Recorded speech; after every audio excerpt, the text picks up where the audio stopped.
मनीष कश्यप ने क्यों इस्तीफा दिया? मनीष कश्यप बीजेपी के साथ क्यों जुड़े थे? आखिर क्या वो वजह है कि मनीष कश्यप ज़्यादा दिन बीजेपी में नहीं टिक पाए? उनकी महत्वाकांक्षा क्या है? वो आगे करना क्या चाहते हैं? क्या विधानसभा चुनाव लड़ना चाहते हैं? क्या निर्दलीय लड़ेंगे? क्या वो किसी और पार्टी से लड़ेंगे? कई ऐसे सवाल हैं जो उनके समर्थकों में और लोगों के मन में चल रही हैं। आज सारे सवालों का जवाब जो है हम देंगे। चुनाव में 2020 के चुनाव में भी मनीष कश्यप उतरे थे और 15-17 हज़ार वोट जो है उन्होंने पाए थे निर्दलीय उम्मीदवार के तौर पर। यूट्यूबर के तौर पर एक बड़े चेहरे हैं। मनोज तिवारी के साथ संबंध सार्वजनिक किए। उनके यहाँ मनोज तिवारी गए, जब बीजेपी में आए थे तो कई बड़े नेताओं के सामने जो है उन्होंने पार्टी ज्वाइन की थी। लगातार सामाजिक मुद्दों को लेकर के मुखर रहे हैं, सामाजिक मुद्दे उठाते रहे हैं, इसमें कोई दो राय नहीं है। लेकिन टर्निंग पॉइंट कहाँ आया कि उनको बीजेपी से इस्तीफा देना पड़ा, बीजेपी छोड़ना पड़ा, और आगे क्या करना चाहते हैं, किस पार्टी में जाना चाहते हैं?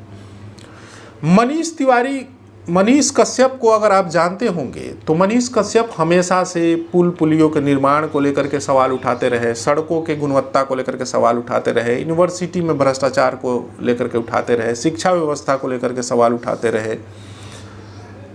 हर वो मुद्दा उठाते हैं जो जन सरोकार से जुड़ा हो, और उनकी छवि जो है एक धाकड़ पत्रकार के तौर पर, धाकड़ यूट्यूबर के तौर पर है। हालांकि कई बार विवादों में भी रहे, जेल भी गए। लेकिन अब सवाल उठता है कि मनीष कश्यप अब करेंगे क्या, किस पार्टी से चुनाव लड़ेंगे?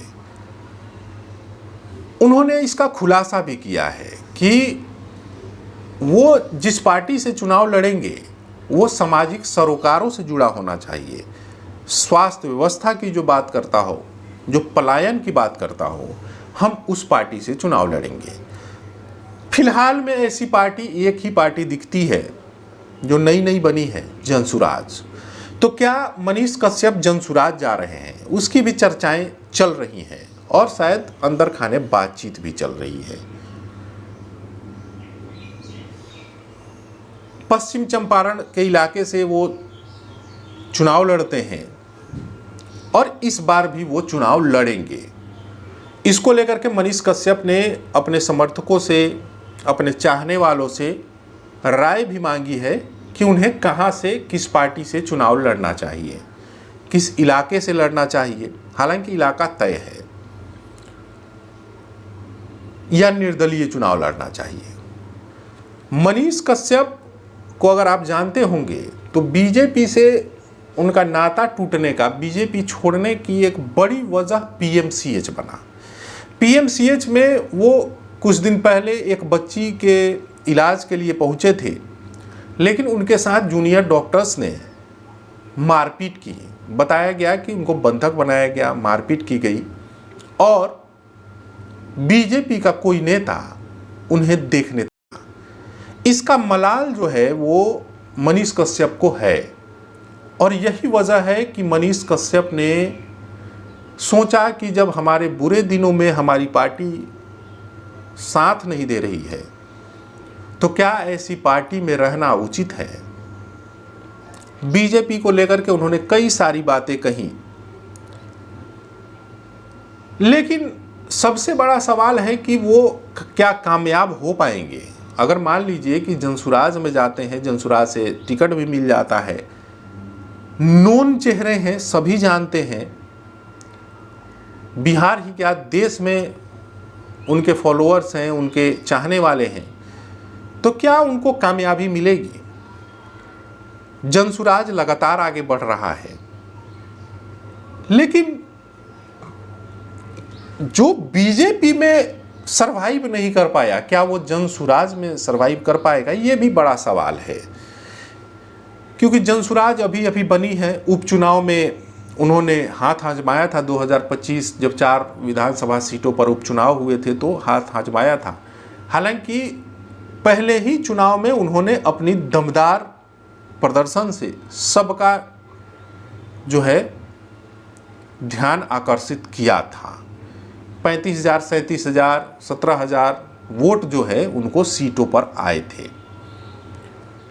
और 2025 के विधानसभा चुनाव में जनसुराज की तरफ से भी लगातार तैयारियां चल रही हैं।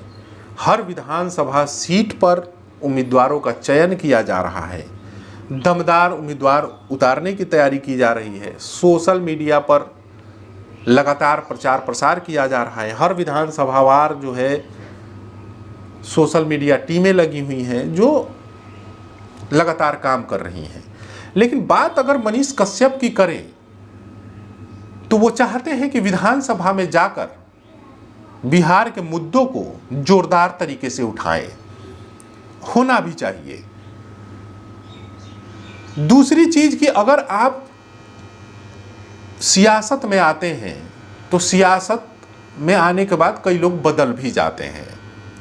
पैसा और पावर जो चीज़ें हैं वो लोगों को बदल देती है। लेकिन मनीष कश्यप लगातार कह रहे हैं कि मौका दीजिए, हम बिहार के पलायन की बात करेंगे, स्वास्थ्य की बात करेंगे। बीजेपी में रहते हुए मंगल पांडे के खिलाफ उन्होंने बिगुल फूका, पीएमसीएच को लेकर के बिगुल फूका। लगातार जो है वो स्वास्थ्य व्यवस्थाओं को लेकर के सवाल उठाते रहे हैं। और शायद यही वजह है कि बीजेपी ने किनारा कर लिया, क्योंकि बीजेपी बिहार में एनडीए की सरकार है, बीजेपी और जेडीयू की सरकार है। तो क्या मनीष कश्यप ने अपने पैर पे कुल्हाड़ी मारी बीजेपी छोड़कर? क्योंकि बिहार में बीजेपी जिस तरीके से बढ़ रही है या जो क्षमता अभी बीजेपी की है, तो क्या वो बीजेपी से टक्कर लेकर के चुनाव में जीत पाएंगे? ये सबसे बड़ा सवाल है। हालांकि आने वाले समय में क्या होगा, मनीष कश्यप निर्दलीय चुनाव लड़ेंगे, किसी पार्टी के बैनर तले चुनाव लड़ेंगे, ये तो आने वाला वक्त बताएगा, क्योंकि ये पत्ते उन्होंने नहीं खोले हैं। अभी उन्होंने सुझाव मांगे हैं अपने समर्थकों से। लेकिन क्या ये अब सोशल मीडिया का चुनाव हो गया है कि आप सोशल मीडिया में आते हैं, ऐलान कर देते हैं कि बीजेपी छोड़ दिया, चुनाव कहाँ से लड़ें? तो क्या ये सोशल मीडिया का चुनाव हो गया है? तो शायद हाँ, सोशल मीडिया भी एक अहम रोल प्ले कर रहा है लोगों को चेहरा बनाने में, बिगाड़ने में। और मनीष कश्यप के जो समर्थक हैं वो चाहते हैं कि मनीष कश्यप चुनाव लड़े। किस पार्टी से लड़ेंगे आने वाले वक्त में पता चलेगा। लेकिन सबसे जो मेन मुद्दा था वो कहीं ना कहीं पीएमसीएच बना, जो उनको बीजेपी छोड़ने पर मजबूर कर दिया। चुनाव लड़ते हैं तो बहुत बहुत शुभकामनाएं। जिस सीट से भी लड़े उनके समर्थक लाखों में हैं। और हम लोग भी यही चाहते हैं कि विधानसभा में भी ऐसे लोग जाएं जो सामाजिक सरोकार की बात करें, अपने इलाके से बाहर निकलकर पूरे बिहार के परिदृश्य में बात करें। क्योंकि जब तक बिहार विकसित नहीं बनेगा, यहाँ के लोग आगे नहीं बढ़ पाएंगे। भले ही हम आईएएस आईपीएस सबसे ज़्यादा बिहार से जाते हैं, लेकिन बिहार का विकास जो है जिस रफ्तार से होना चाहिए उस रफ्तार से हो नहीं पा रहा है। उम्मीद करते हैं कि मनीष कश्यप जैसे और नेता आएंगे और विधानसभा में जोरदार तरीके से इन मुद्दों को उठाएंगे और सरकार को भी उस पर ध्यान देना पड़ेगा। अभी तक आपने हमारे चैनल को सब्सक्राइब नहीं किया तो कर लीजिए। धन्यवाद।